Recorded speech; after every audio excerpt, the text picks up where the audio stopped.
शिक्षा के बारे में तो हम सब बार बार चिंतन करते रहते हैं। शिक्षा सब समाज के लिए अपना एक हृदयस्थ विषय है, क्लोज टू द हार्ट। अपने बच्चे स्कूलों में जाते हैं, शिक्षक उनके स्वाधीन किए जाते हैं और वहाँ से लेकर यानी उसके 3 या 4 आयु से लेकर कम से कम 18-20 वर्ष के आयु तक एक बड़ा पर्व उसके जीवन में आ जाता है। उस पर्व के शिल्पकार अगर कोई होंगे तो शिक्षक है, ये तो निर्विवाद है। 1968 में जब कोठारी कमीशन की रिपोर्ट उस समय के सरकार को सौंपी गई थी, तब उस समय के प्रधानमंत्री ने वो पुस्तक ऐसे ही देखते देखते प्रथम पन्ने पर रुक गए। पहले ही उन्होंने उसका चिंतन किया था और उन्होंने कहा कि एक वाक्य ने मुझे बहुत आकृष्ट किया है और वो वाक्य था, this destiny of the nation is going to be shaped in the classrooms.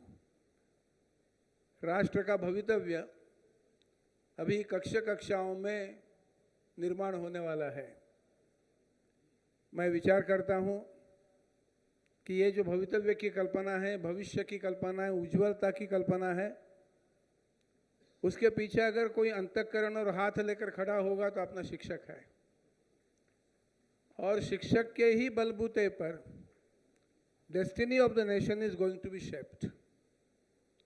इस पर का विश्वास खोना नहीं चाहिए। अभी एक न्यू एजुकेशन पॉलिसी आने वाली है, उसको हम नेशनल एजुकेशन पॉलिसी कहते हैं। कितना दुर्ध्यान हुआ इसके ऊपर देखिए। इसके पहले वाली जो पॉलिसी आई थी वो थी 1986 में, यानी 86 के लेकर आज 19 यानी 19 तक हम आ पहुँचे हैं। इन सारे 30-35 वर्षों के बीच में हमारे शिक्षा के लिए कोई पॉलिसी नहीं थी, हमारे शिक्षा के लिए कोई दिशा नहीं थी, हमारे शिक्षा के लिए कोई एक अनुशासन नहीं था। और ऐसा ना होने के कारण शिक्षा भटकती रही। लोग उसके ऊपर आलोचना करते रहे कि क्या शिक्षा है, क्या सिखाते हैं, क्या शिक्षक है। इस प्रकार के आलोचना के धनी होने का काम, हमारा कुछ काम ना होते हुए भी, कर्तृत्व ना होते हुए भी हमारे पदर में, पहलू में आकर पड़ता है। इसकी हमें चिंता करनी है। जब कभी ऐसे लगता है कि कक्षाओं में छात्रों की संख्या बहुत बड़ी है, उसके अनुपात में शिक्षकों की संख्या नहीं बढ़ती। न्यू एजुकेशन पॉलिसी ने कहा है कि after every 30 students there should be 1 teacher. इतनी आदर्श कल्पना है।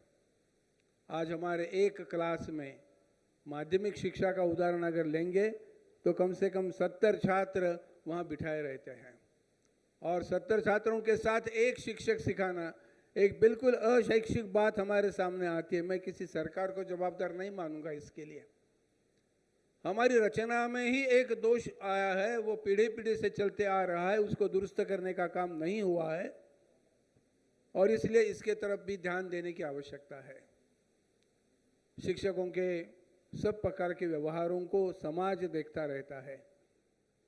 छात्र ही हमारा अंतिम लक्ष्य है।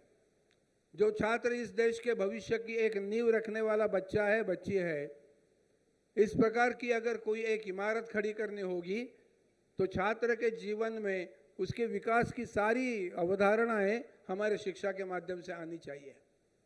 मैं नेशनल एजुकेशन पॉलिसी जो अभी आ रही है, शायद आने वाले चंद दिनों में वो राष्ट्र को समर्पित भी होगी।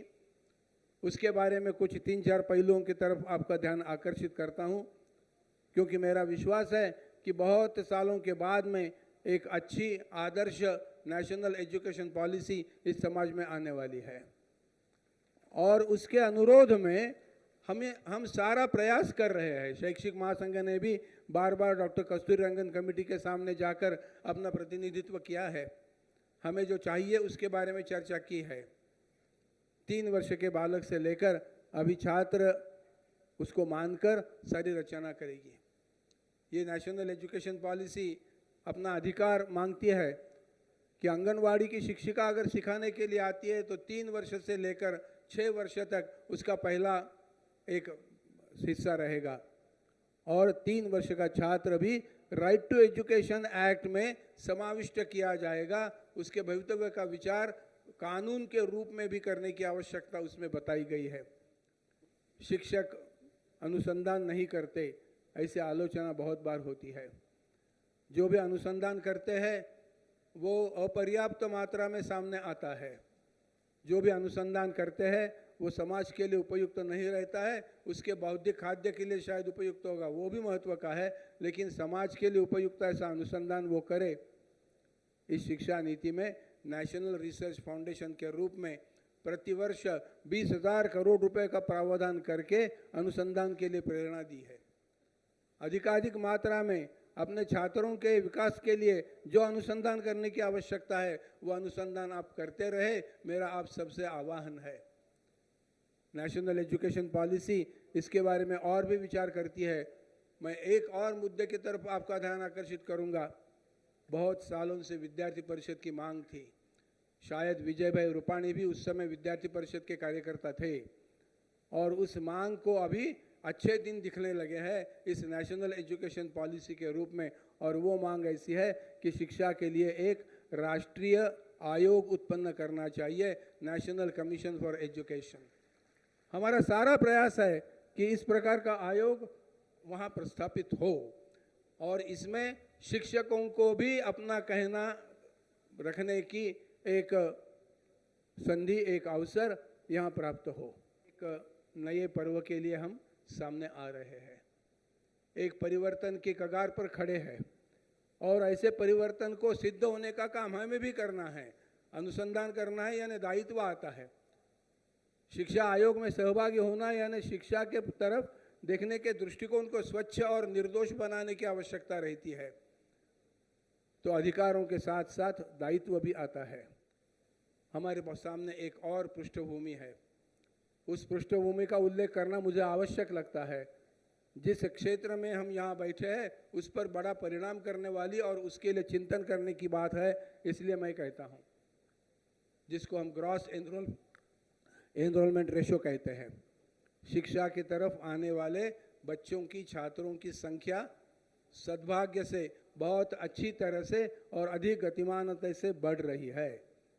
10 वर्ष के पहले अगर हम सोचेंगे तो प्राथमिक शिक्षा में आने वाले बच्चों की संख्या कुल बच्चों के जनसंख्या के अनुपात में 65 या 70% थी। आज इसका प्रमाण, इसका अनुपात बहुत अच्छी तरह से बढ़ चुका है, और 65% से लेकर आज इसका अनुपात 95% से बढ़ गया है। देहातों से चलने वाली अनपढ़ माताओं के बच्चे भी अभी स्कूल्स में आने लगे, विद्यालयों में आने लगे हैं। एक अनपढ़ माता अपनी उंगली को लेकर सुबह सुबह जल्दी उठकर अपने बच्चे को स्कूल में पहुंचाने के लिए जाती है। ऐसा विहंगम दृश्य लाखों लोगों के बारे में हम देख रहे हैं।